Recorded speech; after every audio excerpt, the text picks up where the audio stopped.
doctors who are doing wonderful services in the mission of Srila Prabhupada, like Madhvanand Prabhu, Akrur Prabhu, Vaishnav Sheva Prabhu, and so many doctors, Yogavatar Prabhu. And we can see that the Bhakti Vedanta Hospital, the wonderfully they are serving, which is they're giving the treatment of body and soul together actually in that temple. So many programs are going on under Prabhuji integrate guidance. And also apart from this, Prabhuji has worked, professionally he's a doctor, and he was here in Middle East also in Saudi Arabia between 95 to 97. Where secretly he used to organize so many programs here and encourage so many devotees here also. And in 2004, he took the full responsibility of Department of Spiritual Care as a deputy director and established guest reception services, patient care, employee care, doctor's care, and general public spiritual care through various regular spiritual events. He has developed and established also the spiritual induction programs. And so many such programs he has developed and introduced in ISKCON, especially in the Bhaktivedanta Hospital.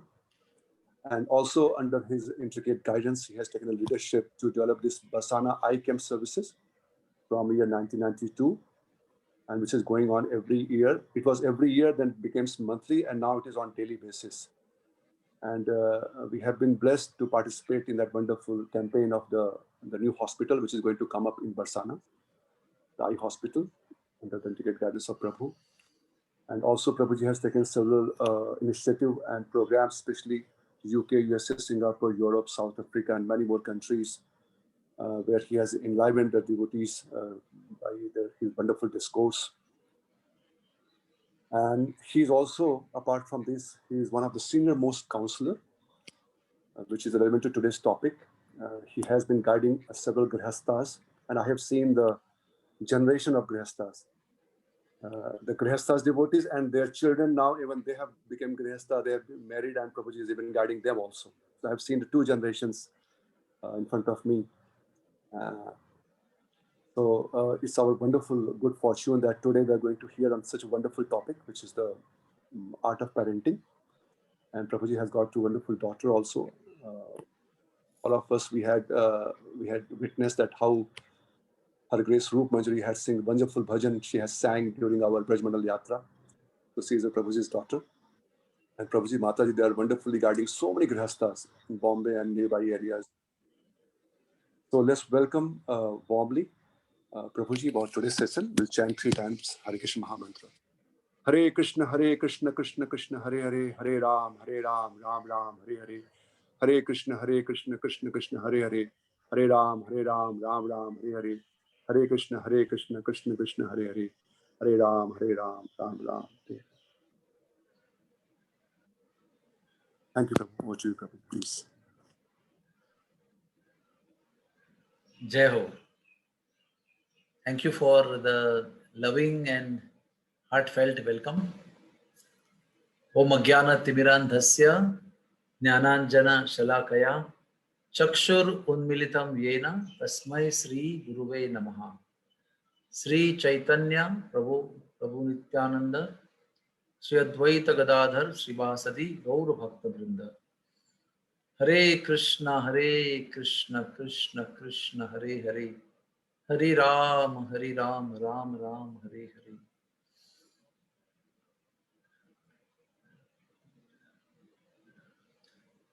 So today we are going to discuss art of parenting in Krishna consciousness. It's a very vast subject. Many varieties of items to be discussed. So obviously we will not be able to discuss every single thing that is supposed to be discussed under this topic, but we will try to touch upon some most important aspects of this topic, and then I think the real subject will be developed. The subject will develop or evolve through your question answers. So I am looking forward to have long time of question answers. In our 90 minutes, I would like to dedicate 45 minutes for question answers, and 45 minutes I would like to speak on some important aspects. So Kanhaiya Desh was very close to me when I was in Saudi Arabia. Interestingly, when I was in Saudi Arabia, that is the time Saddam Hussein came and tried to conquer Kuwait. That was the time I was in Saudi Arabia. And US military and Saudi Arabian military were on guard and in stance from Saudi Arabian airports, because it is only 150 kilometers from Saudi Arabia. So that's how I was that way very close to Tanaya Desh that time.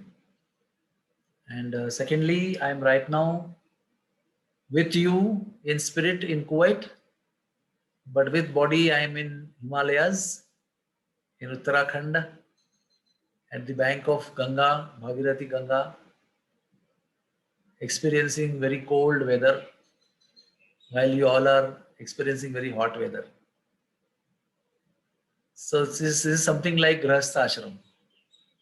Grahastha Ashram is always unpredictable. Unpredictable in the sense exactly what is going to be there in our plate, what is there in store for us, we don't know. So with this unpredictable atmosphere in Grahastha Ashram, what we need to do is we need to be firmly rooted on the foundation of Krishna consciousness. When we are firmly rooted on the foundation of Krishna consciousness, then whatever changes unpredictably that may happen in our life, we will be able to face them with success, face them in good mood, and always be successful, even though there are most unexpected things happening in Grahastha Ashram. Grihe thako, banne thako, sada hari bole thako.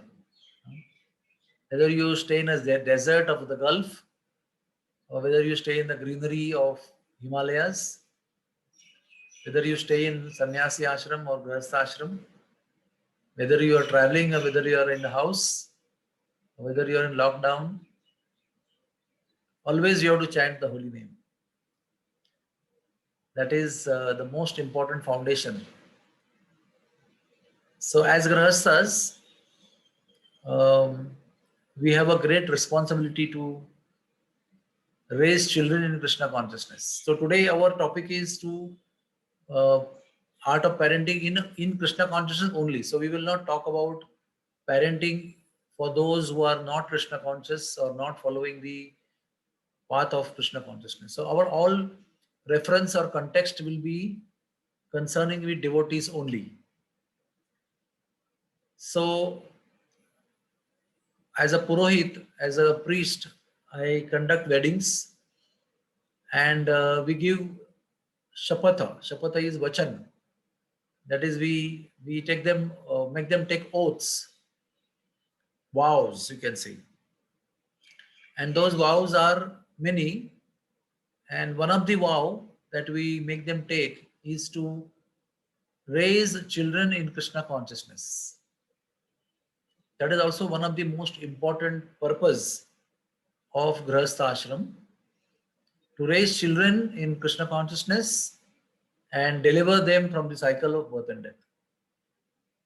As you know, in the scriptures, in Rishabdev pastime, it is explained that none of us have right to get married if we do not take our, not make our wife or dependent in Krishna consciousness, and we not guide them or inspire them on the path of Krishna consciousness and put them on the path of salvation or delivery from cycle of birth and death. If we are not capable of guiding our wife to be on the path of liberation from cycle of birth and death, then we have no right to get married, or we are not eligible to get married. Further, if we are eligible to inspire our wife to be on the path of liberation from cycle of birth and death, further to that, whatever children are born of our connection, those children have to be guided on the path of Krishna consciousness, or to be precise, they have to be inspired to be on the path of getting liberated from cycle of birth and death. Janma Mrityu, Shrinkhala needs to be broken. If we are not doing that, then as per Rishabh Dev, we are not supposed to become father, we are not supposed to become husband, we are not supposed to become king, we are not supposed to become the guru, anything. Why these four names are mentioned here? Guru, because Guru has disciples dependent on him. King, because the praja is dependent on the king. Husband, because the wife is dependent on him. And father, because father and mother, because the children are dependent on father and mother. So none of these roles we can take up in life if we are not capable and not sure that we will be able to put them on the path of liberation from cycle of birth and death. So let us understand that. It is said that creating children is very easy. Even dogs and cats and birds, they produce children. It is simply when the male and female come together, children come, offspring, siblings come. But in human life, that is not enough. Human life is meant for liberating the dependence on us. Our children who have come through our contact, our union, they need to go back to Godhead. They need to be delivered from cycle of birth and death. That is the first thing. It is said that women are most of the times by nature mother and very less time by nature wife. A lady or a woman is designed by the Lord to be most of the time mother and less of a time wife.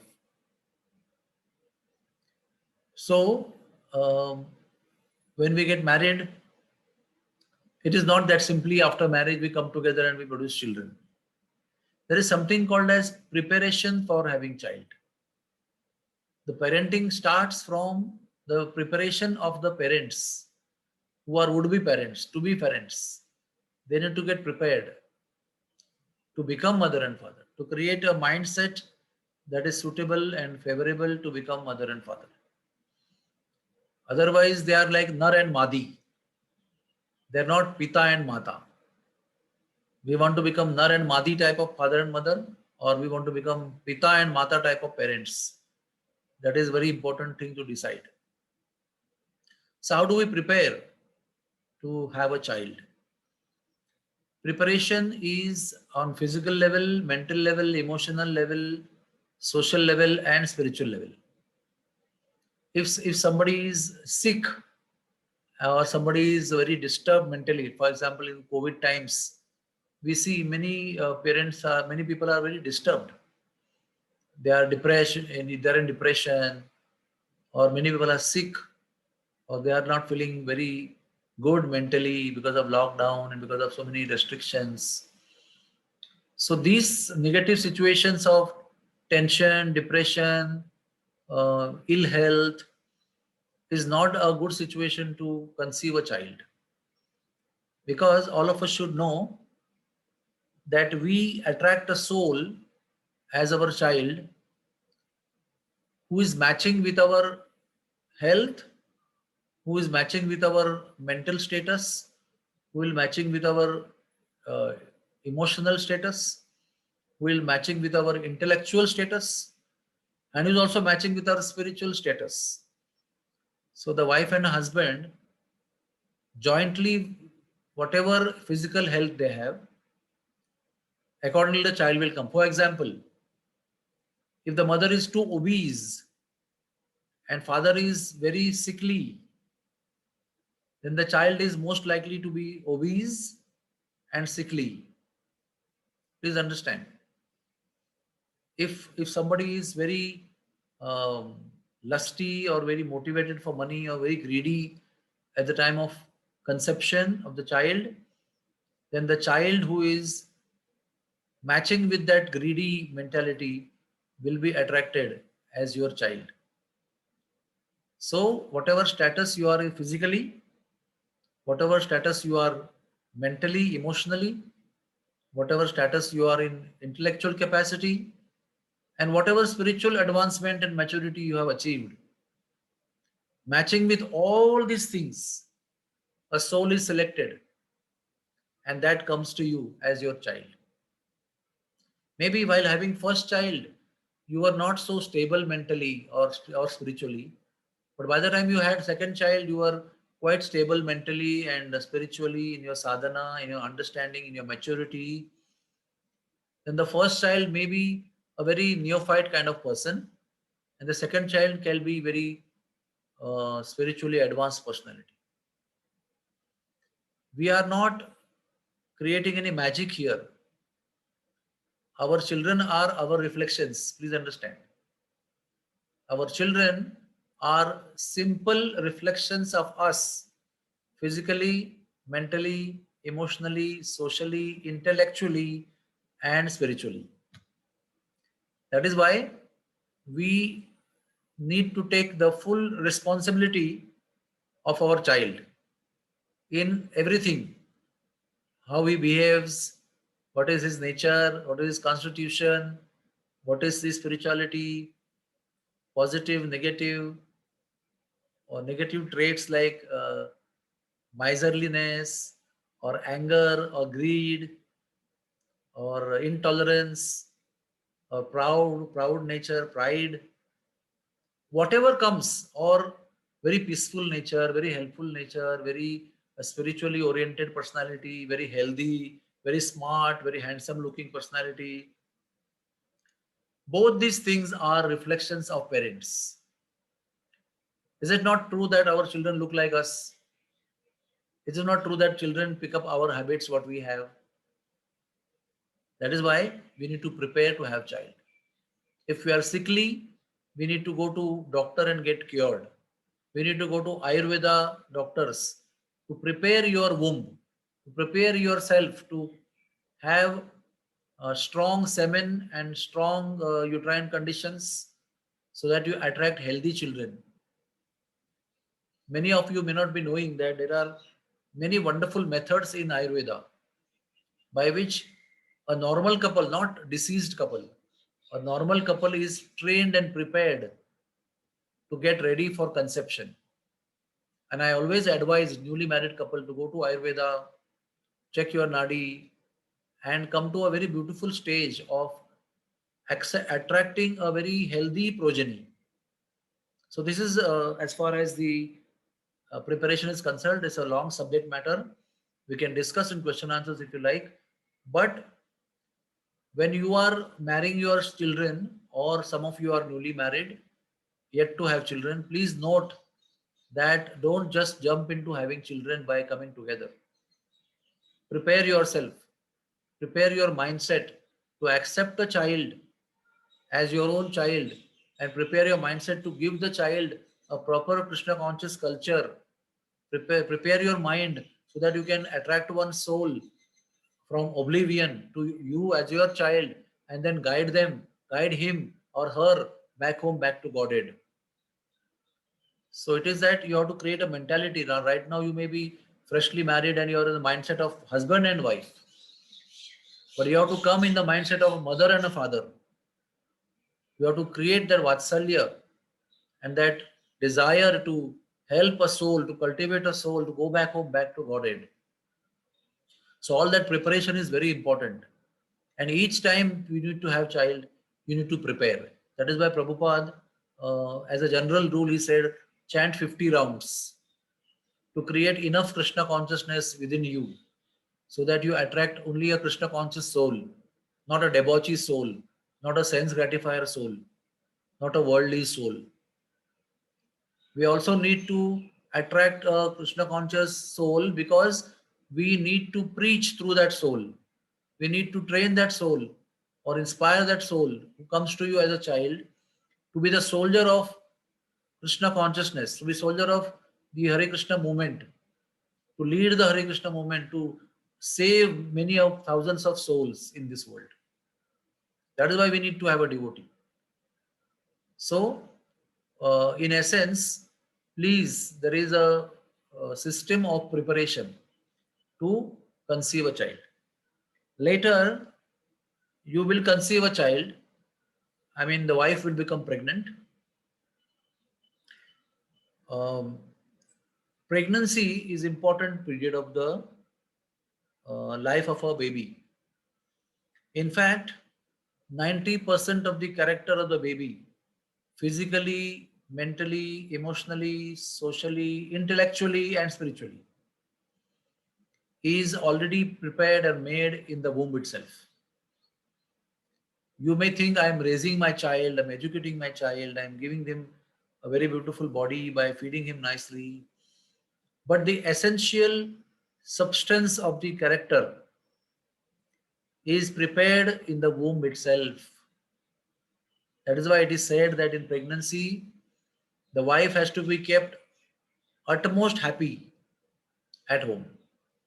So one of the prime duties of a husband is to keep his pregnant wife very happy. Always he has to keep her cheerful. He has to keep fulfilling her desires, legitimate desires, and give her love, affection, protection, feed her nicely, do whatever she likes to do, take her out, talk to her nicely, inspire her. Because if the mother is happy during pregnancy, the child receives happiness kind of nature in his personality. If the ladies are, if the lady is abused, verbally, physically, intellectually, harassed, or under tremendous stress, then the child also comes out a very stressful personality or stress oriented personality. Why it is that? Because when the mother is under stress, the body responds to the stress by producing so many chemicals like steroids, like adrenaline, like so many corticosteroids. There are many medical understandings of hormones or chemicals that are produced in the body when you are under stress. When you are sad, a set of chemicals are produced. When you are angry, different sets of chemicals are produced. When you are depressed, some different chemicals are produced. When you are greedy or when you are very highly motivated or highly passionate, different kinds of chemicals are produced. And all these chemicals which are produced in the mother's body directly go to the child's body through the umbilical cord, although the child is not under stress on his own. But the stressful, responsive chemicals go in the body of a child and create that artificial stressful condition due to mother stress. Is it not true when the mother eats hot food in pregnancy, the child suffers in the womb? Is it not true when the child's mother smokes during pregnancy, the child goes underweight? Is it not true when the mother drinks alcohol during pregnancy, child has issues with the health? All that happens during pregnancy is creating a structure, creating a constitutional, creating a character or a personality of the child within. And because the child is 100% dependent on the mother in the child in the womb, so whatever the mother gives child as input, physically through the food, mentally through emotions, and spiritually through a sadhana, whether lax in sadhana, whether strong in sadhana, whether highly intelligent or whether it's very dull in the heart, in the brain, all these inputs are directly 100% accepted by the child in the womb. That is why the life in the womb is a best period for the mother to give exactly what the mother wants to give to the child. It is said that you can even teach mathematics to the child in the womb. You can give the character of humility, generosity, tolerance, gratitude, and so many scientific things, so many beautiful characters or qualities can be imbued on the child in the womb while somebody is pregnant. I have undergone a course called as Infant Siddha Program, ISP, when my baby was in the womb or just born. Infant Siddha Program teaches you how to give culture to the child in the womb. and how to create a personality that you desire in your child. The child comes with a certain what do you call set of karmas, good karma, bad karma, or physical beauty, or intellectual strength, or mental strength, emotional strength. Child has come with his own karma set also. But the child in the womb is always moldable, is always trainable, like all of us are, even now. At the age of 50, 60, 70 also, we can still keep learning and still keep developing ourselves, keep growing. It's extremely important. So, uh, what point I am driving here is, to the degree of dependence, the child can receive maximum input from other side. Because the dependence is 100%, 100% you can give all the inputs to the child, whatever you want to give. When the child comes out and starts growing, the child develops independence. Even 3-year-old child will say, I will not wear green dress. Today I want to wear pink dress. I want to eat biscuits. I don't want to eat chapatis. So when the child develops independence, it is difficult to give the child exactly what you want to give. You have to maneuver, you have to trick the child, you have to be intelligent, you have to create a situation. It's not so easy, but it's very easy in the womb. That is why, if you want to really parent a child very nicely, the mother should be reading Bhagavatam, Bhagavad Gita, Chaitanya Charitamrita, Ramayana, hearing the lectures on Ramayana, Mahabharata, visiting holy places, attending pravachans, serving in the temple, chanting Hare Krishna, trying to remain happy and not unhappy. All these things are important. That is why there's a vidhi called as Simontanayana Vidhi, in which the mother is in 8th month or 6th month or 8th month, the child is quite grown up in the abdomen. The child responds to the emotions of the child. The mother is happy, the child dances in the abdomen. The mother is sad, the child stops moving in the abdomen. There's kirtan going on, the child starts jumping in the abdomen. All these are known things. So at that time, there is a ceremony called Simantanayan where the mother is pampered. The mother is pampered with beautiful dresses, good food, good ornaments, and a very beautiful ceremony where everybody comes and greets the mother. Everybody gives gifts to the mother, wishes good to the mother, sings songs of praise, and swing her on a jhula. And a beautiful ceremony to strengthen the child and the mother's womb is performed by Vidhi called as Simontonayan. This makes the child stable emotionally, spiritually, and physically. Makes the womb also strong to conceive children further also.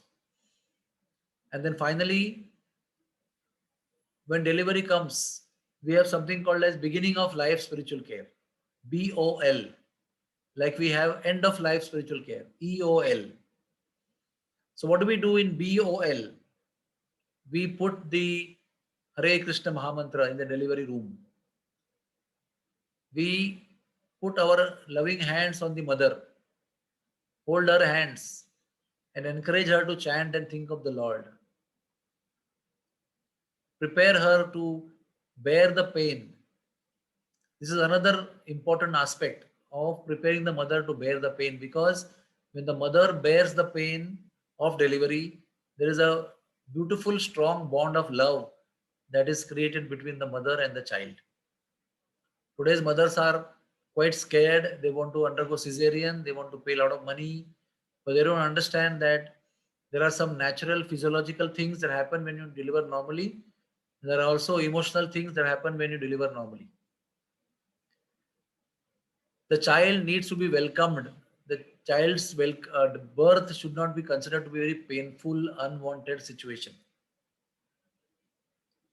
So, when the mother is in the mood of welcoming the child to the world, ready to bear the pain which she needs to undergo, that time she's in right state of consciousness and she imbibes the same qualities in the child. If you are not in a welcoming mood through normal delivery, then child also develops a repulsiveness because he was not welcomed with positive mindset. This is delivery. Then what happens after delivery? Then there is 24/7 duty of the mother, which she was very peaceful in pregnancy, sleeping most of the time, eating nice foods, relaxing, having good time with husband. Suddenly she becomes 24/7 on duty. No sleep at night, no continuous sleep, headaches, constantly baby passing stool, water, stool, urine, needing milk, breastfeeding, bathing the baby, dressing the baby, washing the clothes of baby. So many things is bewildering sometimes. So one needs to get prepared for that also. Because what is important in item in preparation is the mother who is newly delivered a baby should not become repulsive. Oh, so much headache is there to raise this child. Oh, the child has woken up again. Oh, I wanted to just sleep and child woke up again. So that dislike should not be there. That is why the mother needs to be prepared before delivery. Then what to expect, what is going to happen, and what is the duty of the mother after becoming mother, how she should take it, how she should handle it. Most of the mothers are very positive, but some people who are not trained in childhood nicely, they get very repulsive to child. They feel child is a hindrance between my enjoyment. So then they keep the child with some lady, somebody maid, somebody who is highly career oriented, film star, or some other career oriented ladies. Then they just look at the child as a hindrance. So that kind of mentality the mother harbors, the same mentality the child will harbor or child will gain in the future. Whatever you sow, so shall you reap. जो हम बोएंगे वही पैदा होगा. गेहूं बोएंगे तो गेहूं पैदा होगा. आम लगाएंगे तो आम आएंगे. आम का पेड़ लगा के करेला नहीं आएगा और करेला का पेड़ लगा के आम नहीं आएगा. जो लगाएंगे वही आएगा. So we have to be very careful. As I always keep repeating the same statement that giving birth to child may be easy, but raising a child in Krishna consciousness as a good personality, good character is not easy. It requires lot of training, lot of preparation, lot of sacrifice is required. Okay, the period is of lactation. During lactation, lots of positive emotions can be passed to the child. That's why all of you mothers, I request you, breastfeeding should be done as an exclusive activity. It should not be done while talking to somebody, watching television, or doing something else, or while eating.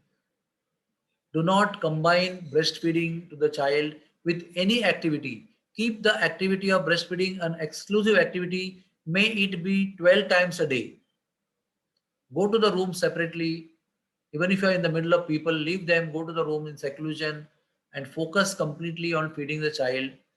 Chant the holy name, think positive, think good things about the child which you want to give to the child while breastfeeding, or keep hearing shlokas and mantras from Bhagavatam while breastfeeding. Then what are you doing by that? You are giving, because of concentration, you give quality milk. Your mind is focused on creating a positive, very good quality of milk, emotionally also, and you are passing positive emotions and positive culture and character to the child.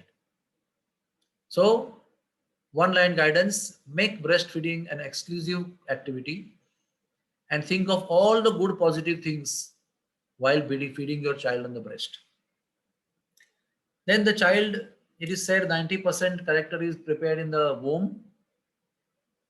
Remaining 5 to 7% of character is built up in first 6 months.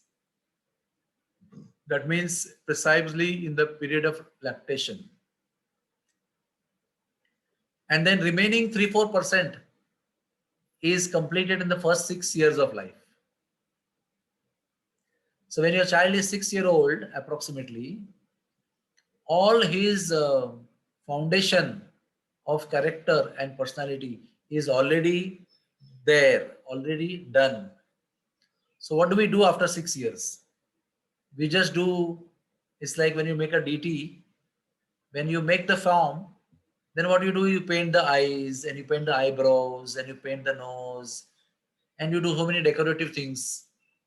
You prepare dresses, crowns, jewelry. All these are external things which are made as per the measurement of the deity. But what is important in making the measurement? What is important in making the ornaments? The size of the deity is extremely important. And once that is made, then the ornaments are all made as per the size of the deity. Similarly, whatever you do is only the external top work. Your education, your physical training, everything is a decoration. But the whole foundation is made at the age of 6 years.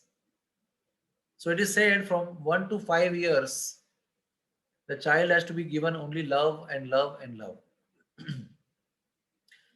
His Holiness Radhanath Swami Maharaj said that my mother drowned us all children in love. That is why I only have love to give to others, because I have received so much love. The child can give to the world only what it has received.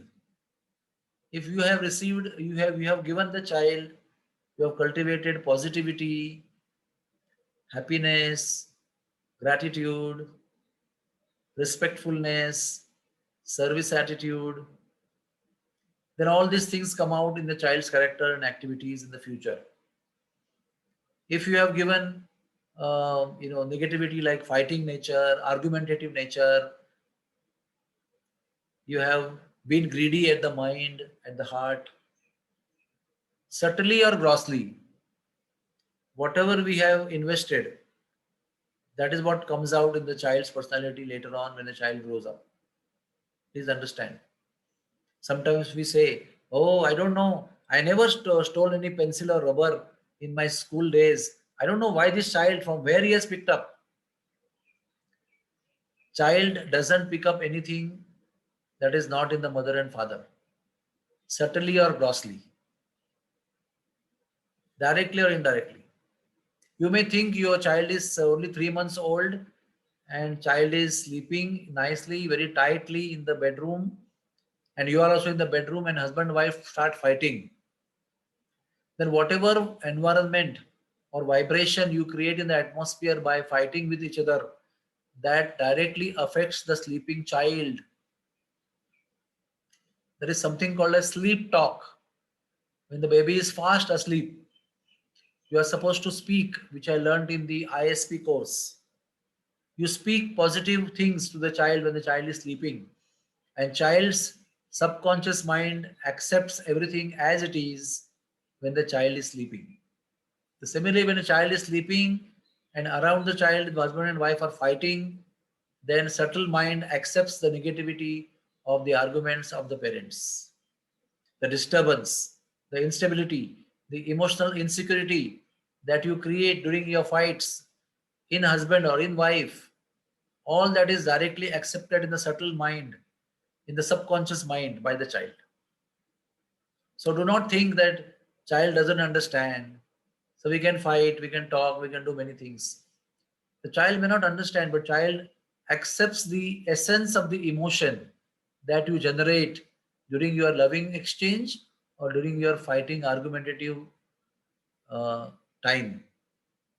The essential aspect of take home message the child receives in the subconscious mind. That's why when child is small and the parents are constantly fighting on certain issue, think of divorce, and there's a lot of instability, emotional insecurity in the house.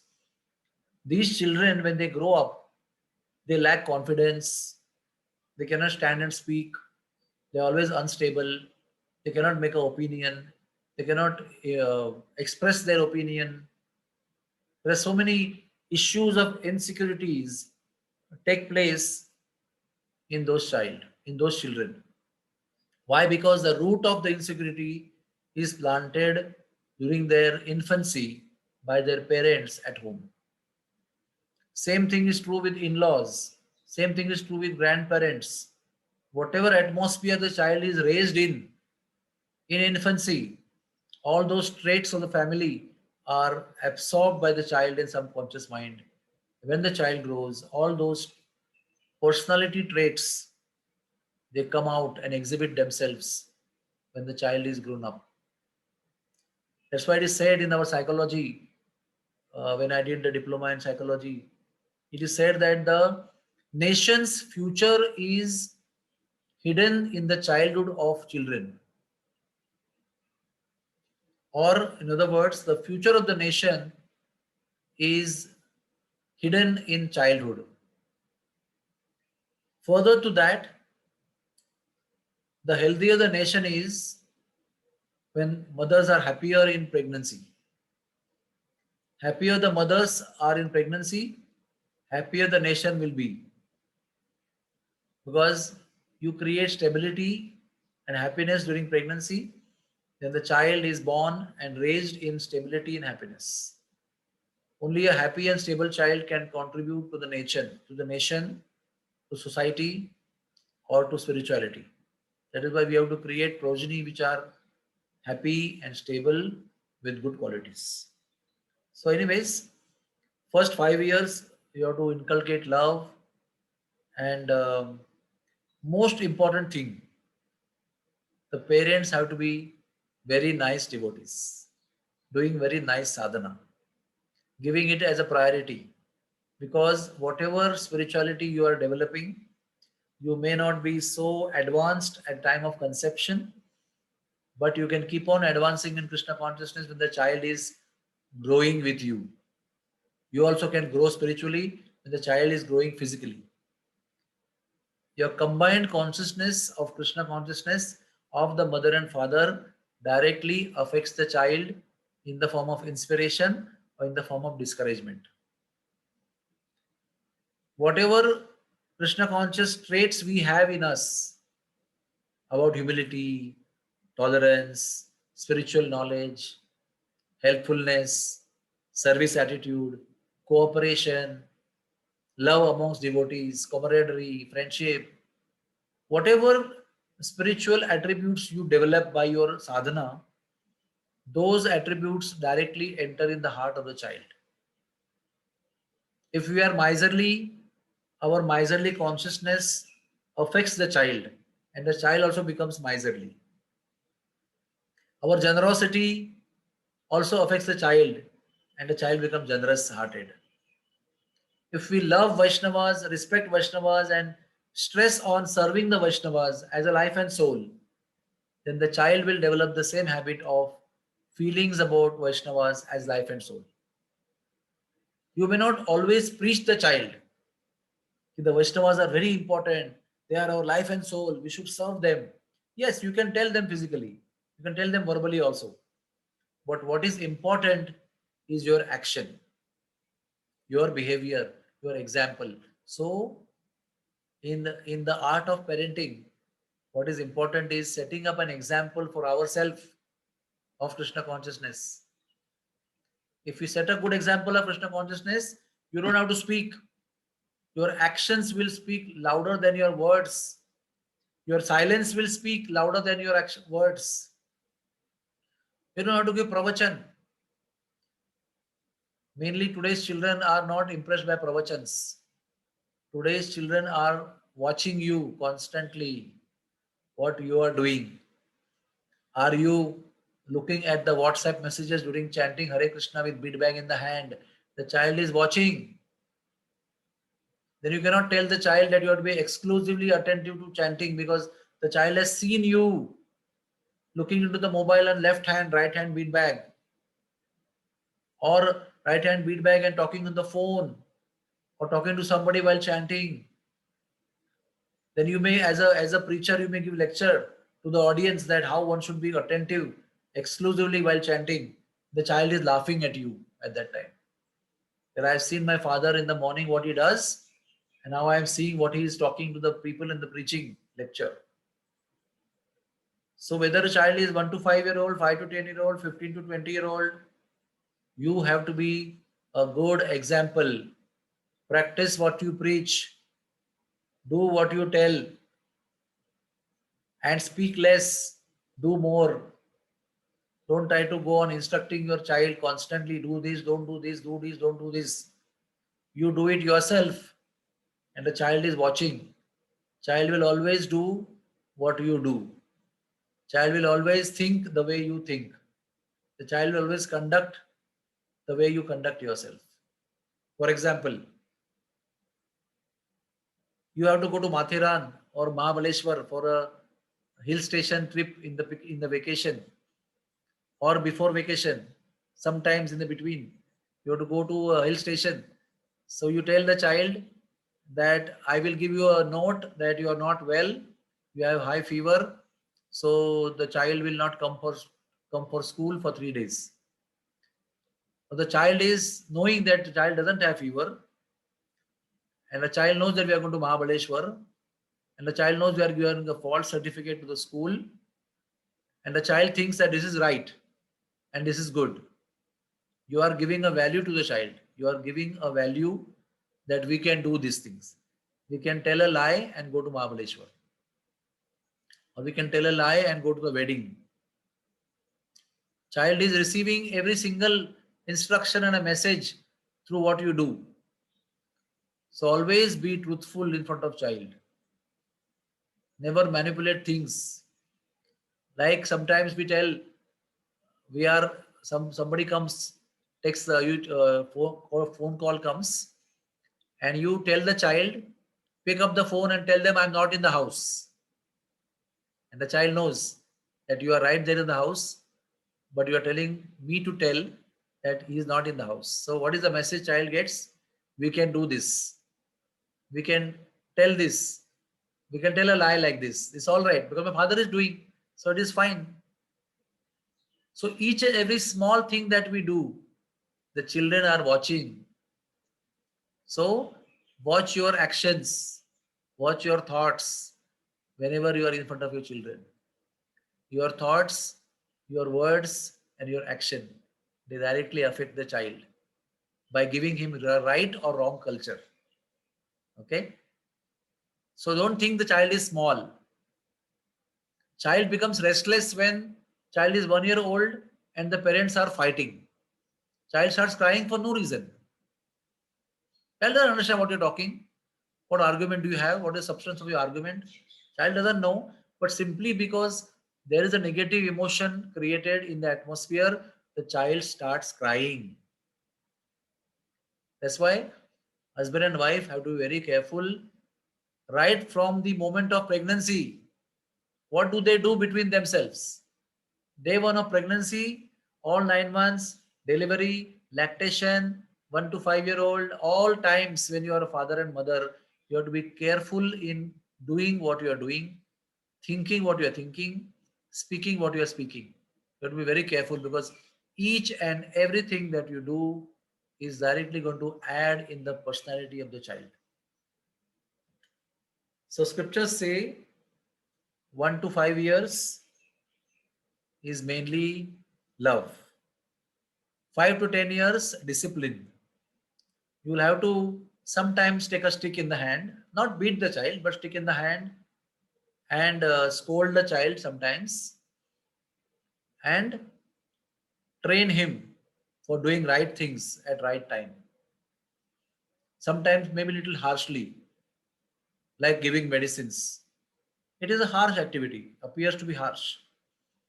But for the sake of discipline, you have to train the child how to speak, how to respect the elders, how to touch their feet. So 5 to 10 years is a period where you can scold, can show a stick, can threaten to punish, and sometimes punish also legitimately in the required manner. But do not take your anguish on the child. Do not take out your frustration on the child in the form of punishment. Punish the child with love. Punish the child with affection, not with vengeance, not with anger. So 5 to 10 years is training and discipline. 10 year onwards, in these days, in today's days, the children are getting mature. That means the boy becomes puberty. He shows symptoms of puberty. secondary sexual characteristics on the body, and the girls start menstruating, and they also develop secondary sexual characters. This is a very important stage in the development of the child. As soon as the child is in this phase of maturity, there is a lot of hormonal changes, lot of internal and external changes that take place in the body of a child. And the first emotional thing that comes out at this time is independence. The child no more likes to be instructed there onwards. Child doesn't like to be controlled there onwards. The child doesn't want to be scolded there onwards. Especially in front of people, the child does not like to be scolded or compared to other children. So all the mothers who have children who are in the age group of 8 to 10, sometimes big bodied girls, they menstruate at 8 also, sometimes at 10 also. At our times, girls were menstruating at 15 years, 16 years time, 9th or 10th standard. Now the girls are menstruating in 5th standard or in the 4th standard also. I am handling such children now also. So what we have to do when the child is in that stage, stop scolding the child. The scriptures explain from that time onwards, the child can be only your friend, or you can be only a friend to your child.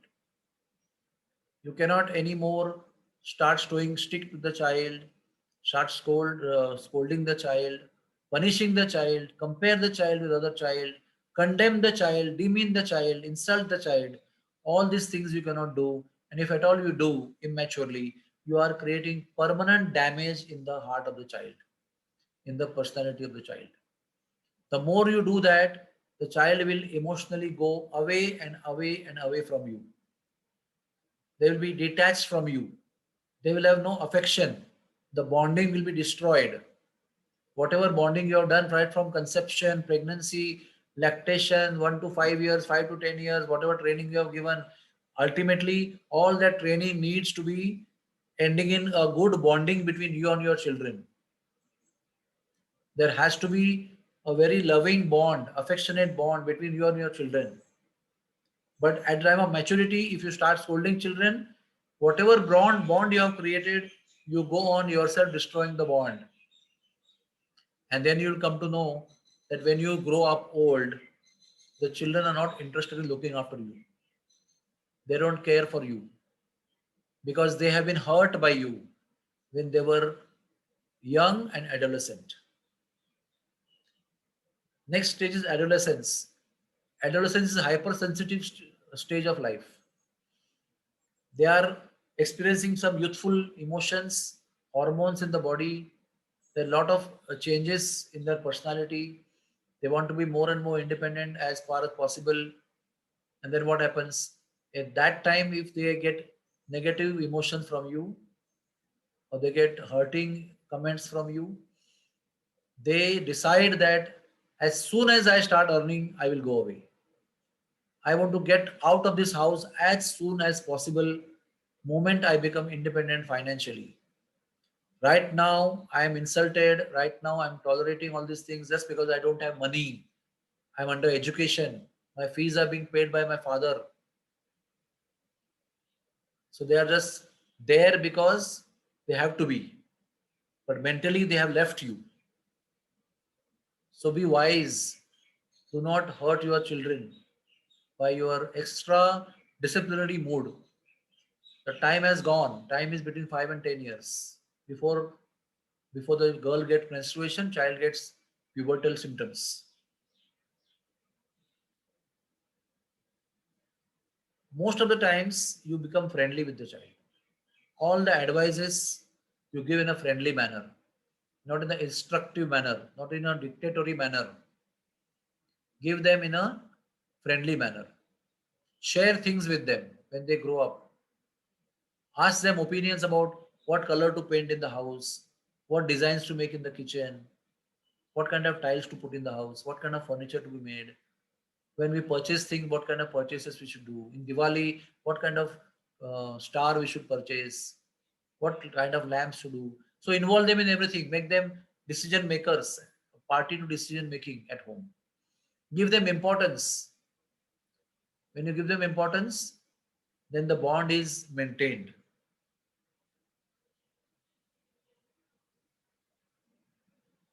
Another important thing I want to tell you in a general sense, please train your children to be grateful, train your children to be respectful, and train your children to get engaged in service to Vaishnavas, to Krishna, to the deities at home. And one most important thing, today's parents have only one child or at the most two children. They can't afford because there's no grandma, grandpa, there's no joint family, there's no servants available. You can't afford. So the families are nuclear families and children are only one or two. So tendency is to give them whatever they want. As soon as they ask, just give. Because we only have one, we only have two. But what happens in the course of time, when you go on giving them whatever they demand, then they fail to develop a habit to accept denial. They think because they have received everything they demanded or wanted in their childhood, they think the life will also give them everything what they want. They will start thinking that in my life also I will get everything what I want and I must get everything what I want. That's why the marriages fail. When such children who are single children, they are trained and pampered so much, their marriages fail because they are only trained to expect things and get fulfilled. They are not trained to accept things which are not available to them. For example, I have demanded 10 things to my parents and my parents give me only 3. So in the 7 times I am trained to accept a denial. I'm okay. If my father gives me 3 things out of 10 things what I want, he's doing a good thing. Why? He's training me that whatever you desire may not be available in the world. I may give you, but the world and life will not give you. And that training has to be given in childhood only. If you train the child or make him habitual to get anything what he wants, then later on when life doesn't give him what he wants and there is a failure or there is a denial in his life, he just breaks down because he's not trained to accept that I also cannot get things even if I want it. You must train your child in not having everything what they want. Because once they grow up, life is very harsh. Life is not something that material world is not designed to give you everything what you want. Material world is designed to frustrate you. And if you're not trained in accepting that I may not have this, I'm only used to getting things that whenever I want, then such child they break down in their personality when they grow up. And the root of that is in your upbringing. Please understand. You have pampered the child so much that the child cannot accept failures. Child cannot accept denials. Please don't do that. And very important thing is, most of us, when they raise our children, we having some expectations in the mind. Okay, I've done so much for my child. I've done so many sacrifices. I have done so many small things I have given up for the pleasure of the child, for the sake of the child. And then the tendency is to expect from the child that the child will do this thing when I get old. The child will do this thing when I will need him. Please, I beg of you, to all the wonderful parents over here, all the couples over here, do your seva to children selflessly, without any expectation, as a matter of your duty, because you have created the child. Today's children are so smart. I am telling you the truth. the devotee children are telling the parents, why did you create me? Because you have sex desire, you came together and you gave me birth. I am the product of your sex desire. Don't tell me all these things, because they are also hearing lectures. They are also hearing philosophies. So today's children are very bold and they confront you with this kind of statements. So you have to be very careful in training them. So first and foremost baseline is don't expect anything in return of your raising your child, from your parenting, from investing money from your child in your child. You have invested so much money, so much time, so much sacrifices you have done for the children. You have stayed up in the nights many, many times. You have spent so much of money in treatment, in education, in clothing them, in entertaining them, in picnics and trips that you had, to give them good culture. You have done so much, that is a fact. But please do it as a matter of duty, without any expectation. If you want to be happy in your old age, please do it selflessly. Make up your arrangements for your old age as far as money is concerned, as far as security is concerned. Do not depend on your children, because the moment you depend on your children, or you do your upbringing of children in a motivated way or in a expected way, expecting way, be sure you will be frustrated and unhappy in your elderly time. When you grow up, when you become senior, you are planting the seed of your unhappiness in old age by expecting things from your children. So motherhood, fatherhood is supposed to be a selfless activity. And don't depend that your child will look after you financially. Try and make arrangements right now only for your old age. Be responsible for your old age. Don't depend on your children that they will take care of your old age. If they do, you are lucky and you are fortunate and you can be blissful. But if they don't do, don't take it as a shock, or don't take it as a surprise, or don't get upset. Be prepared for the worst and hope for the best. If by your culture which you have given to the children, if the children do well for you in your old age, you are a lucky parent. You are a lucky parent. But most of the people who have done genuine service to their parents may not be lucky to get children to serve you, to take care of you in your old age.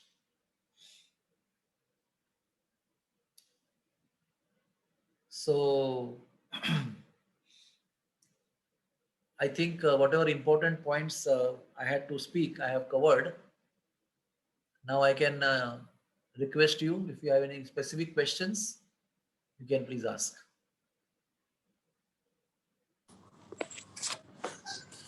Thank you so much, Prabhuji.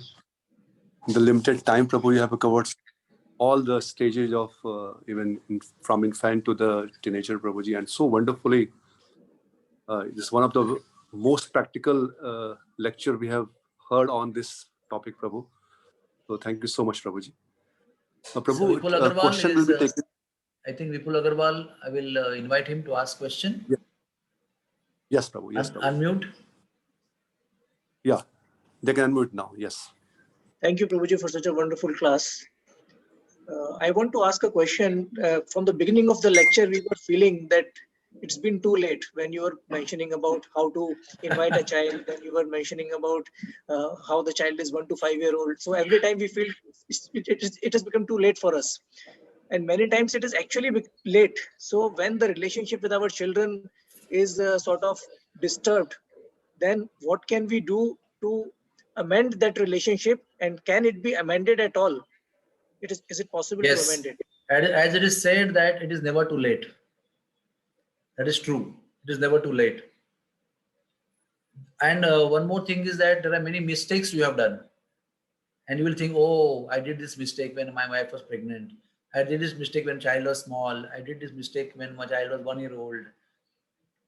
Never feel sad to say sorry in front of the child, to your wife, to your mother, whatever. Wherever you have exemplified wrongly in front of children, do not feel inferiority to say sorry. When the child will see you saying sorry, child gets a message that yes, we can make mistakes and we should be sorry for that. If the child sees that you are made a mistake but you are hesitant to say sorry, that means child gets a message that pride is good. I should not say sorry even if I make mistake. So be honest. Be honest father or a mother in front of your child. And tell the child, yes, I made mistake. I'm sorry for that. And I will recover. I will improve. I will change. I will. So amendment is possible. Even if you have started late, it doesn't matter. You start from now. You start from now. It's okay. Because the child is always learning. Yes, the basic foundation is already made, but the child is still getting further and further development in the form of growth at various levels of emotions, of intellectual, of spirituality, of physical, mental, social. There are so many levels of growth is taking place permanently in the child's life. The most important amendment is Krishna consciousness. Develop good Krishna consciousness with good qualities and good culture. And there is no delay in that. Even if you can start now, it's okay. Cultivate good consciousness, because when you cultivate good Krishna consciousness, good chanting, you will make less mistakes in your behavior. When your sadhana is weak, you tend to make more mistakes in your behavior, which are sometimes irreparable. When you chant Hare Krishna in the morning very nicely, you make less mistakes in the daytime because Krishna protects you. So don't worry. Don't worry. Whenever you have come to know, start from that time. Very hopefully and very enthusiastically. Gone is gone. Don't worry about, don't dwell in the past. Be in the present and think of the future, what you can do. Okay, Prabhuji?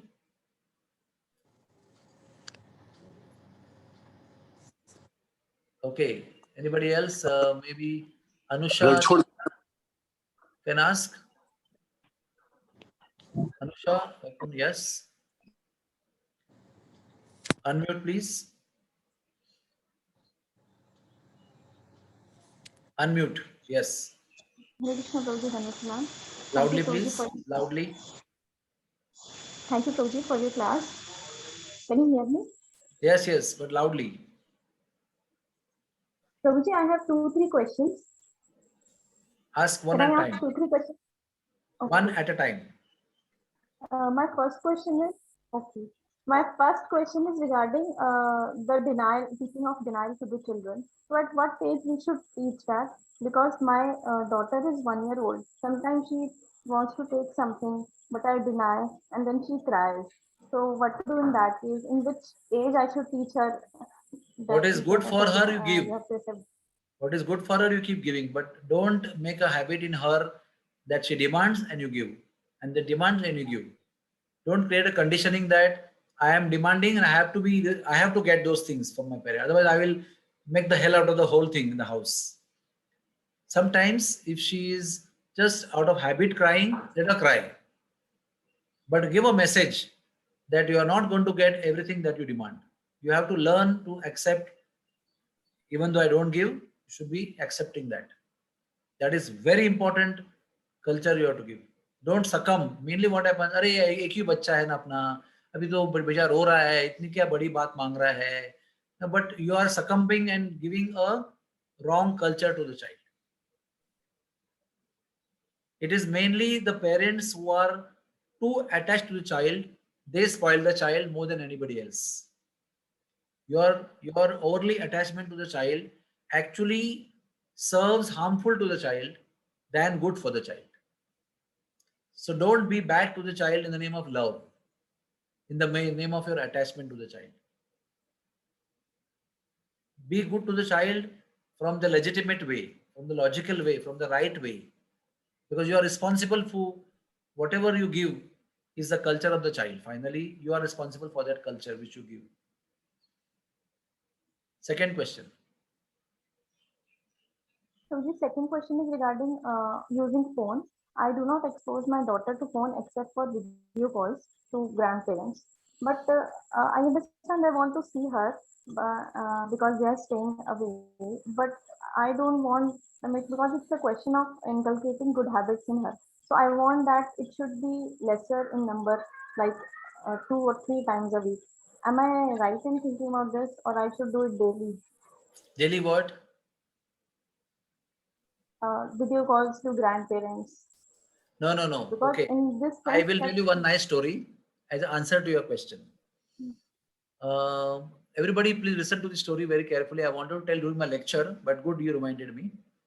I went to my godbrother's house, Raghunath Prabhu, with my friends to have dinner one day. And Prabhuji happens to be from Amritsar, and his parents were in Amritsar that time, and he was in Mumbai. He was the director of Bhaktivedanta Hospital that time in late 90s, early 2000. So when we went to dinner, suddenly the call from Amritsar came, and Prabhuji said, "Excuse me, I will take a call of my mother and come." And he went inside, and he was long time inside. And then we also heard that he was crying on the phone. And long time he took, long break from us. And then he came back sobbing and wiping his eyes. So we said, Prabhuji, what happened? Why you are crying? He said, nothing special. Whenever my parents call or I call parents in Amritsar, we just cry. Both the parties cry. My parents cry and I cry, just out of love and separation. And then he said a very important line which I have never forgotten. It was etched in my heart. Then he said, if your children see you crying on the phone, talking to your parents, tomorrow they will cry when they talk to you on the phone when you are old. That means when you are talking on the phone to your parents and shedding a tear, you are giving them a big value in life. That parents are to be loved and respected and served. And there has to be always a sentiment of love, drop of tear to be shed whenever you are interacting with them. Then they will also develop the same sentiment. So please, one of the most important art of parenting is to take care of your parents while you are raising your child. Now the child is going to watch you, how nicely you are taking care of your parents. Then you know tell them, beta, you should take care of your parents. No, they will see you and they will learn. So exemplify in a very beautiful way by serving your parents in front of your children. They will pick up that culture. Hare Krishna. Did I answer your question? Okay, it next was question. my question relating to, Using phone, right? yeah. So you, as far as possible, it is very difficult in today's world to stop children from handling mobiles. But as far as possible, you try your best. Yes, If you want to make absolutely. them hear something, some songs or some lecture, something, buy a device called MP3 player or something and make them hear through that. But do not, as far as possible, I'm not telling you that you should do it. Ideally, you cannot do it in today's world, but try your best not to addict your children with electronic gadgets. Try and train your children to play with natural things as far as possible. Natural playful things, not necessarily electronic gadgets only. Okay. Thank you, So sir. now let me give Thank you, another sir. chance. Ranchod Krishna Prabhu, can you ask your question? Hare Krishna, Prabhu, Janat Pranam. And thank you very much, Prabhuji, for very practical question. So many Speak points. loudly, Prabhuji. You are a little far from your instrument. Ranchod Krishna Prabhu, I think you have any other device, Prabhu, maybe in the vicinity that has to be.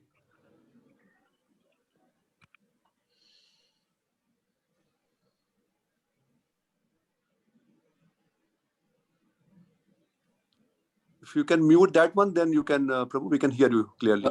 Is it okay, Prabhuji, now? Hare Krishna. Yeah, okay. Yeah, thank you. Thank you, Prabhu, very much for very instructive, practical pravachan. So many points we can really correlate in our daily lives. Thank you so much, Prabhuji. Prabhuji, the question is about the subject matter of material education, education in school and colleges. So we see that even devotee parents are very much inclined about child progressing in that direction and putting a lot of effort, encouraging in various ways, positive and negative also, forcing sometimes. Prabhuji, while this education is not very favorable for our spiritual upliftment, so what should be an approach of devotee parent towards material education? And also, is the approach same for a girl child and a boy child in this context? So First please, and foremost principle is do not force your ambitions on your child. As far as achievements and educational achievements are concerned, most parents, what they do, whatever they could not do, whatever they were unsuccessful in doing, they want their child to be doing successfully. Like the older son did not do well in medicine, so the father wants the younger son to become doctor and do well in medicine. Or the father could not get admission in medicine, so he wants his child to get admission in medicine when he grows up. So unknowingly, all of us are sometimes imposing our ambitions on our child. So first of all, don't do that. Like I'm a doctor, and I'm also a rank holder in the Maharashtra board in SSC and blah blah whatever. So there was a undue pressure on my child without my saying a word. Others are telling her, "Are you going to become doctor? Are you going to become? Are you going to stand in the ranks in Maharashtra of an SSC?" But I told her, "You don't have any pressure to stand in ranks in the SSC or 12th. You don't have any pressure to score X marks in the 10th and 12th. You don't have any pressure to become doctor.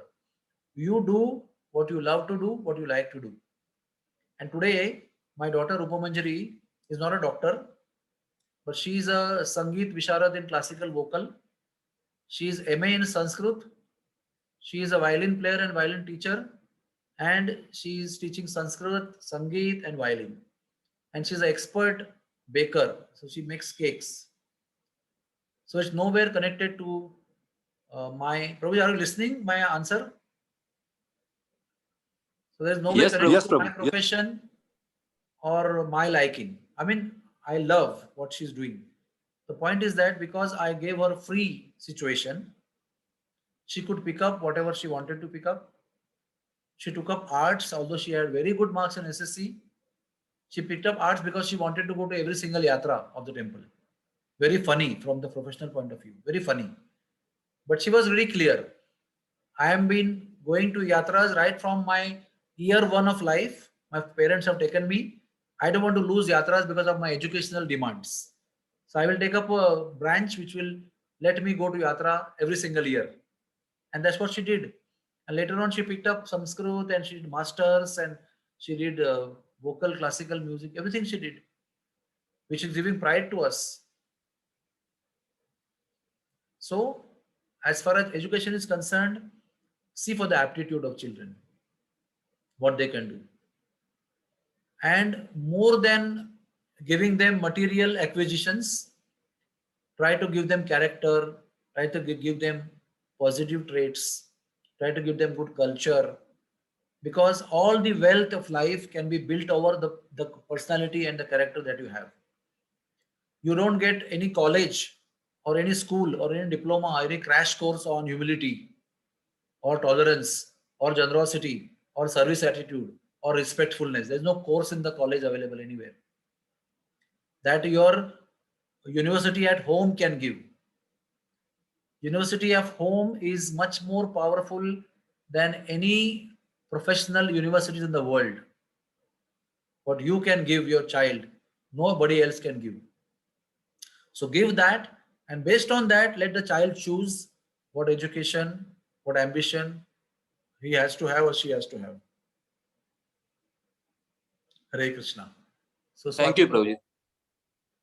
please come forward and speak. Unmute, please. Hare Krishna Prabhuji, please accept my humble obeisances. Hari Bol. Nice Thank to see you. you very much for a wonderful class. It was very useful.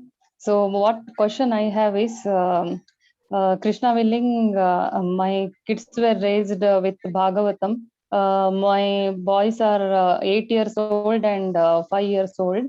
But nowadays, because of lockdown from 1 year, I'm seeing a change that they cannot go outside and play naturally with other kids. They cannot enjoy in the school. So nowadays, little bit they are addicted to gadgets. Earlier, we were not having TV, and now we got it installed, and they are full time watching TV. If I say them don't watch, they will be against me, and even the phone, they will be all the time using that. If I join them to summer camp, some ISKCON summer camp, they will attend, but they will not do any activity what they suggest. They feel it as boring, same Narsimha prayers everywhere. So like that, they feel bored. So what I should do, where I missed, what is my mistake and how it should be corrected? See, you will be surprised to know. Huh? I was in my father's house for almost 25 years, and there was no television there. I was thinking that I should now have television because now I am already in MBBS studying. I am not a child anymore. I can see television. Father said, "You complete your MBBS, then you can buy a television at home. I will buy a television." By the time I became a devotee, and I understood that television is a big evil. And today I'm 58. I have never had television of my own in my own house till today. Because Guru Maharaj one time told Radhanath Swami Maharaj that television with connection, not the screen, huh? Television with the cable connectivity is a prostitute that you have brought and kept in your own house. And the prostitute at home cannot keep quiet. She will do something to spoil your character. So if there was no television, why did you first of all bring television? Once television comes, the child has to be addicted.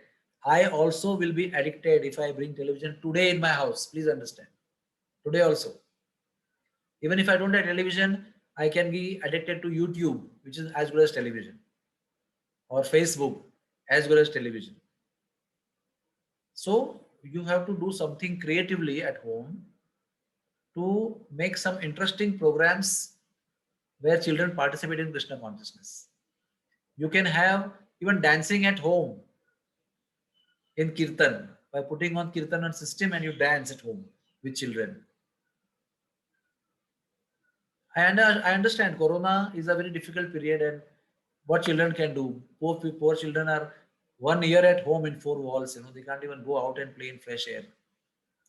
But spend time with them. Discuss with them stories. Create some competition at home. Create some what's a good word at home. Create some spiritual song, Antakshari at home. Something interesting you have to come up. Some quiz, some fancy dress, something you have to come up at festivity at home. You have to be very creative. You cannot be, watching them and they should be enthusiastic and they should be very much, Krishna conscious. They will not be. You have to, as a mother, discuss with fellow mothers and create some innovative things at home. Like I created something which is unique in Corona period. Online festival we created. And all the children, became fancy dress and they participated in activities and dance and dramas on internet only. Everything on the screen from their own tiles and icons. And this is the 4th one now on 30th of June, 30th of May. I'm having the 4th one. Fourth one called Nityotsav. where all children of the group are going to be participating. So you have to create something innovative so that your children and yourself will get engaged. If there is nothing, then by default they will go to the gadgets, they'll go to television, they'll go to the mobile, the laptop, and your whatever gadgets you have. So pray to the Lord if you're not getting idea. Talk to fellow Matajis, discuss with them, take ideas, and do things accordingly. Even through the gadgets, you can engage them nicely at home. Okay? I know it's not easy, I understand. But you can't just give up. Even though it is not easy, you can't just give up. Because your children are going to get spoiled otherwise. If you give up, then children are going to get spoiled. That's it. Simple. Anybody else? Prabhu, there is one question from the camp devotees, Prabhu. And so I'll ask in Hindi because they'll be able to hear in Hindi, Prabhu. हाँ, मैं हिंदी में उत्तर दूंगा, कोई बात नहीं. तो प्रभु जी प्रश्न ये उनका कि कुछ यहाँ पर जो कैंप के भक्त हैं वो कैंप में रहते हैं एंड उनकी फैमिली इंडिया में है, इंडिया बांग्लादेश में. हाँ.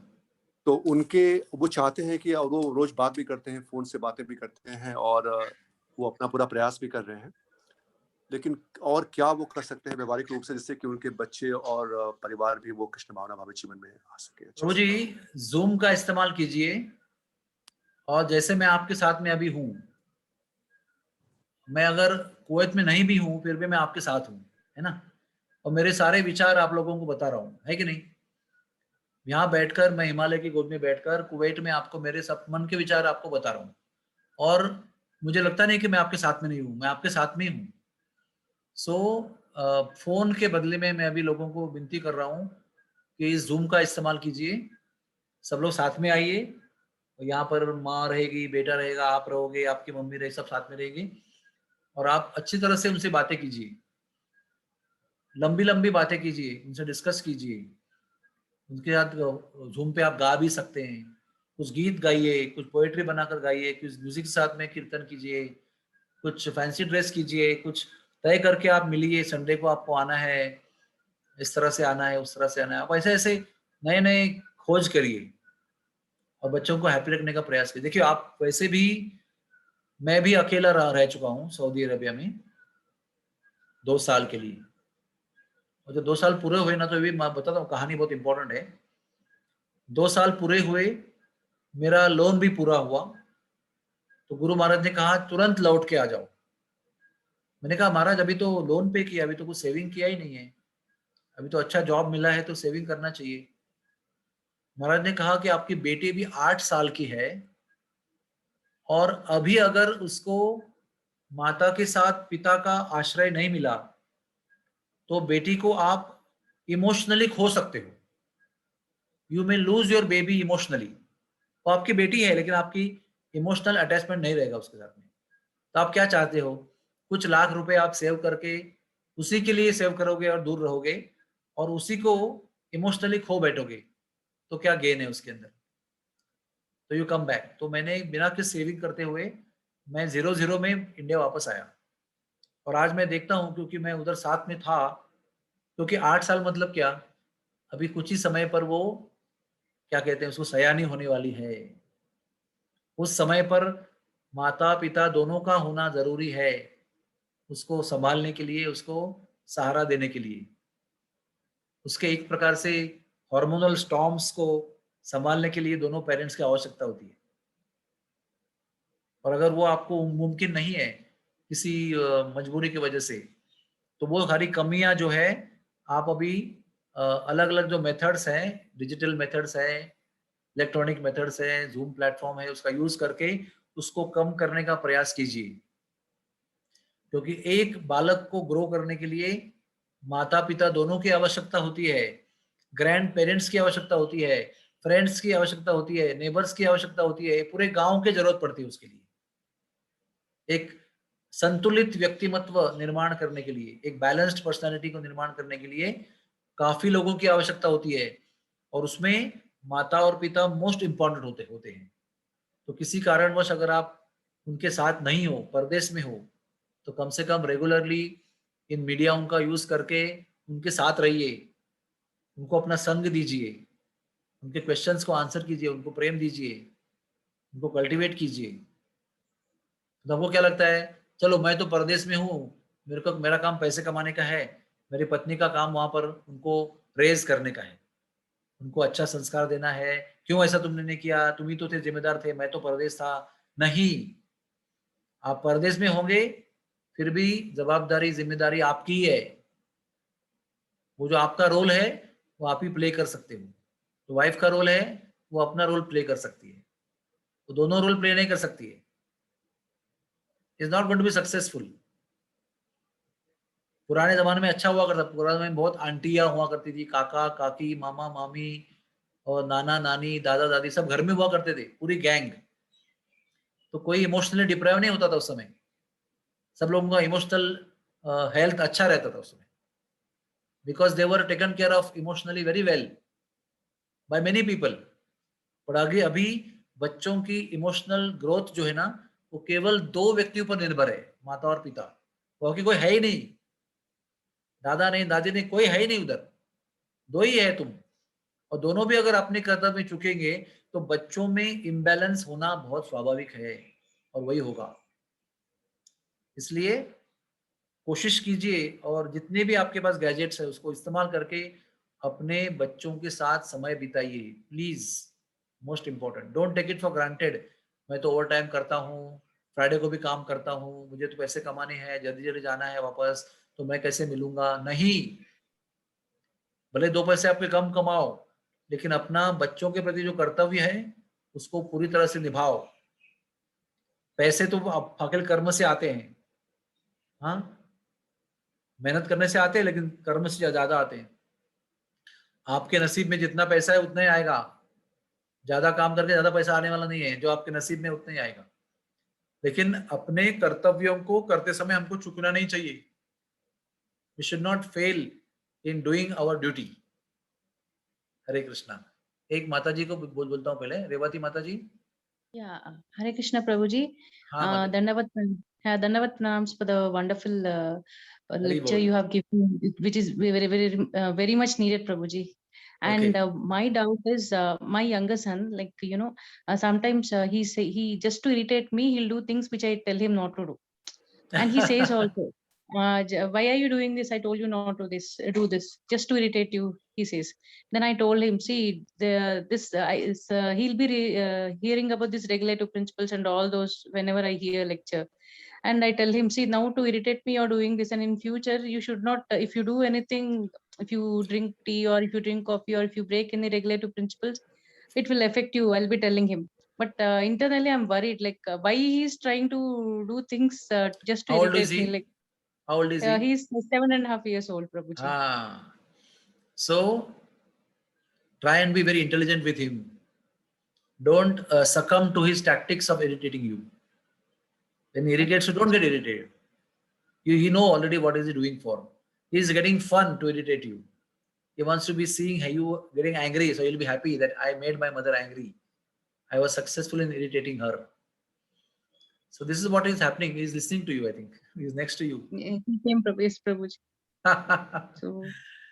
So we have to answer in front of him only. The point is that today's children are very smart. They are not like us. And maybe most of the time what we do now, we compare our children to others, with neighbors' children, with his children, that children. See how wonderful he is. See how many good marks he got. See how he participated in the fancy dress. See how he was acting in the drama. What are you doing? Why your marks are so less? I think when that happens now, then they get irritated. And then they want to irritate you in return, because you are putting too much pressure on them. So most parents do this. I'm not doing saying that you are doing it, but I'm telling you, maybe if there's a pressure on the child of the peer pressure, neighbors' children, school children, friends' children, relatives' children, then sometimes they get irritated and they start reacting like this. So what you do is you show your happiness in what your child is and encourage him to do better. But don't encourage him to do better by comparing him with somebody else who is better. That you don't do at any cost. You encourage him to do better without comparing with anybody else along his peers. And when he tries to irritate you, don't get irritated. By determination. And most of all, I request all of you parents, get up in the morning and pray for your children. Whatever quality you want to see in your children, pray for that quality to Lord to give your child. Pray for it every day. Because you know that you are not the controller. You are not the doer. You are not the giver. Lord is the giver and Lord is the doer. So please pray to him and you will find gradually the changes happening in your child. Yes, Hare Krishna. Prabhu, we have Prabhuji, two you have any questions question? Yes, Prabhuji. Yes, please come. in chat box, Prabhuji. So I'll just read it. Yes. This is a question by Vipul Prabhu. If we are very straightforward, sometimes kids may manipulate us. Are there any situations where we should not be straightforward with kids? Well, some informations are always confidential between husband and wife. They should be kept confidential. But whenever you make mistakes, don't manipulate in front of your children. When you make mistakes, accept them. It goes long way. Even in the office we tell, when the superior officer makes mistake, there should be no hesitation for the superior officer to beg pardon in front of juniors. That increases the respect of the juniors about seniors. So similarly, when you make mistakes, be honest and accept your mistakes, even in front of children also. You are giving them a great value that even though I am a father, I am accepting my mistake. And that will increase their respect for you. But never ever do manipulations. Like I gave example before. You want to go to Mahabaleshwar on a vacation, on a wedding, and you are giving a certificate of fever from parents' side to the teacher. That is manipulation. So don't ever manipulate. Children are very smart by nature and by default. Negative things are picked up by children faster than good things. So many parents do this mistake. And they are giving a wrong value to the child. So please don't do that. There should be no manipulation. What to speak of with children, with everybody in life.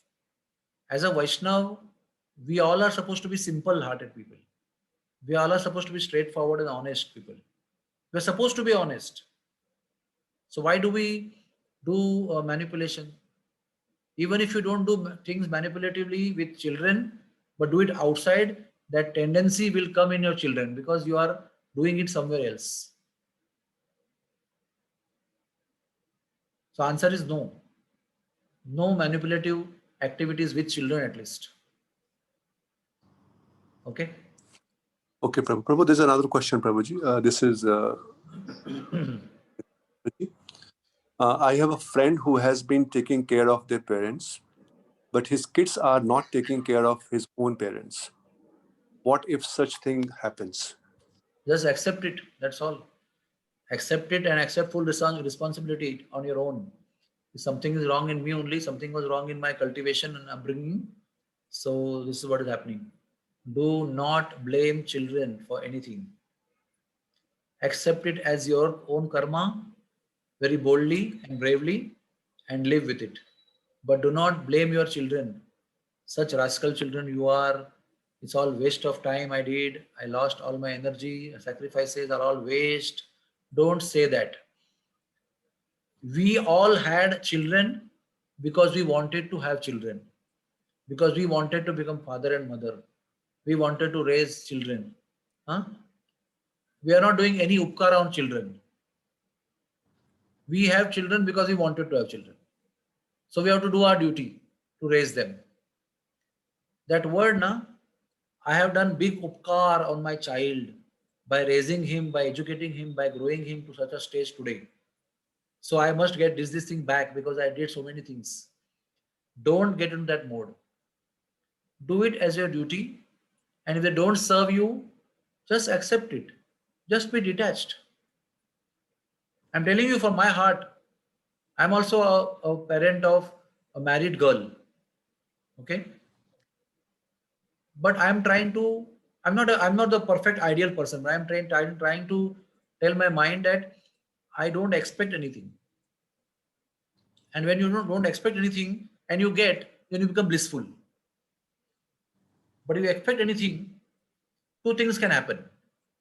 If you expect something, that thing may come to you and you can be happy. But if you expect something, that thing may not come to you, that may make you miserable. So you are keeping a room to become miserable. You are keeping an option to become miserable. You're keeping a possibility that you can become miserable. Don't do that. Be happy in your old age.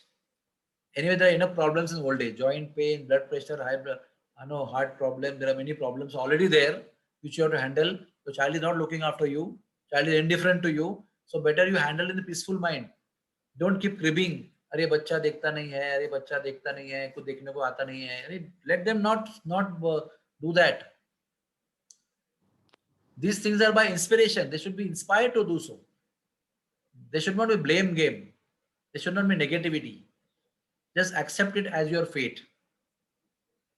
And even if your child doesn't take care of you, you keep taking care of your parents as an example. Only your example can give inspiration, not your words. Okay? Thank you, Prabhu. Any more questions are there? Prabhu, yeah, Prabhu, one question is there, Prabhuji. Yeah, Prabhu, sometimes when we start reading Srila Prabhupada books and when we start hearing repeatedly that how we should save our children, and as you mentioned, we should create an environment in our home. Sometimes devotee, they develop a desire, maybe one of the parents, that, okay, we should put our children, our child to maybe the devotee community schools, maybe somewhere in Mayapur, Vrindavan or Bombay, like Gopal's Garden. But maybe only one parents, not the other parents. And in that kind of dilemma, what should be the right action, Prabhuji? Mother and father should intelligently should come to one conclusion. The debate should not continue for a long time. If the debate continues and the child sees the difference of opinion between the parents, the child takes advantage of that. Not only schooling difference of opinion. If there is a difference of opinion on anything and that is manifesting in front of the child, then the child will take the advantage of the difference of opinion between you. So as far as possible, as early as possible, you solve your disputes and come in a compromise to one conclusion. And together, when you go in front of child, speak one language. Then they will not manipulate you. Otherwise, the child will manipulate you. Someone asked me in the message here, chat box, that what if we don't have, अगर हमारे पास Zoom की सुविधा ना हो तो क्या करें? और हम भी घर पर नहीं तो क्या करें? तो मैं क्या कह सकता हूँ, बताइए. आप घर पर भी नहीं हो और आपके पास कोई सुविधा भी नहीं है, तो जो भी नुकसान होगा उसको स्वीकार करने के लिए तैयार हो जाओ, है ना. आपके पास खाना नहीं है और बच्चे को खाना देने के लिए खाना नहीं है, तो क्या करेंगे? बच्चा कमजोर हो जाएगा. Simple, very simple. आपको कोशिश करनी है, उसको छोड़ नहीं देना है. चलो मैं घर पे इसे दूर भी हूं और मेरे पास कोई साधन भी नहीं है, चलो ठीक है, नहीं मिलेंगे बच्चों को, क्या होगा? नहीं, नुकसान होगा निश्चित रूप से. और उसको फिर बाद में स्वीकार करने को तैयार रहो, खुले दिल से. हरे Krishna. Prabhu, one last question, Prabhuji. Sure. Prabhu, now we have here in Kanya Desh, we are preaching to some of the new children whose parents, they are not devotees. So how to cultivate that integration part from between the parents and the devotee children? Just talk about values. Best method, even to preach new people, even but to speak of children, even new people also. Just talk values. Why Gaur Gopal Prabhu is so famous and successful? Because he talks about values, talks about life lessons, talks about growing, how to grow personality, how to grow character. So value education is very successful. And through the value education, you then come up to Krishna consciousness gradually. And all the parents in the world today, all the parents, they are worried because their children are not getting values. They are in convent school, they are in the CBSE, IGCSE school, they are very big, thousands of rupees and dollars they are spending in the high school education. But wherever they put their children, they are worried that their children are deficient into value education. And wherever there is value education, summer camps of temple, there is that they are eager to send their children. So use that situation and stress yourself more on value education with children. I know this chanting and philosophy is good, but no one is going to take up your chanting immediately. Even you and me did not take chanting immediately. We like prasadam first. We like dancing afterwards. Chanting was the last thing we took up, right? Today also, the last thing we like is chanting. We like katha, we like dancing, we like hearing, but we chanting ke liye last preference is there. Even in our case. So let it be value-based education to the new children and new parents. And you can hook the parent by giving the value education to children. Then they also will get hooked to you and they'll start coming to you. Thank you, Prabhu. Thank you so much, Prabhuji.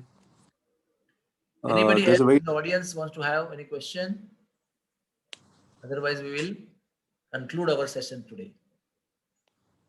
Thank you so much, Prabhu. We have taken so much of your time, Prabhuji. You are very out of your busy schedule. And it was one of the most practical, Prabhu, and very enlightening session, Prabhu, on this topic. We learned so many things. And there's a wonderful comment by one of the devotee in the chat box saying that this is from ASN Rao. Thank you so much, Prabhuji, for wonderful, useful lecture. I am the teacher and I have learned many things today. So all of us being a parent, Prabhu, also, we have learned so many things that you have told today in the lecture, and we'll try to practice also, Prabhuji. So thank you so much, Prabhuji. And we look forward in future also such session, Prabhuji. So we'll Yes, again, yes, anytime. I am ready to serve you anytime. Thank you so much, Prabhu. Kalpatarubhyascha, kripa sindhubhya Kripa evacha, sindhubhya. patitanam pavanebhyo, vaishnavebhyo namo namaha. Thank you very much. Hare Krishna.